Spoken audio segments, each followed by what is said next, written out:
ayaa saacado ka hor ku soo dhacay.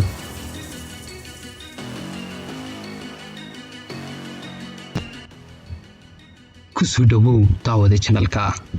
maanta halkan waxaan kaga hadli doonaa gantaalkii muddo dhan la wada sugay, sidoo kale dad badan ay ka cabsanayeen, wadamo badan cabsi ku abuuray, kaas oo sababay in daqiiqad walba daqiiqaday ka dambayso si live ah loola socdo halka uu marayo.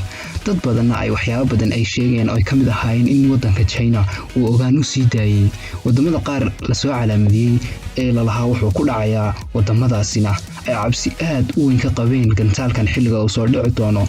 waa mid sababay 24 saac ee u dambeeyay in aad indhaha loogu hayo meesha uu ku dhacayo iyo xilliga uu ku soo dhacayo.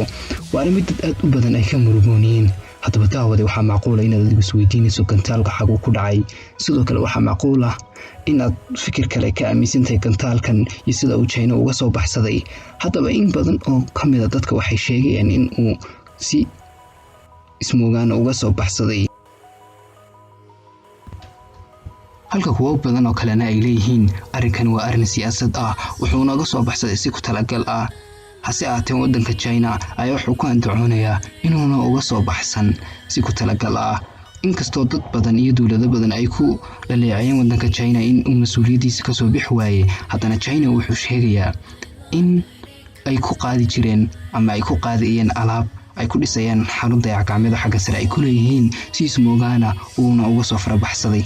haddaba gantaalkan ayaa saacado ka hor ku soo dhacay badwaynta Hindiya, weliba meel u dhow wadanka Maldives. waa sida ay warbaahin badan oo hadda ay sheegayaan kuna shaaciyeen social media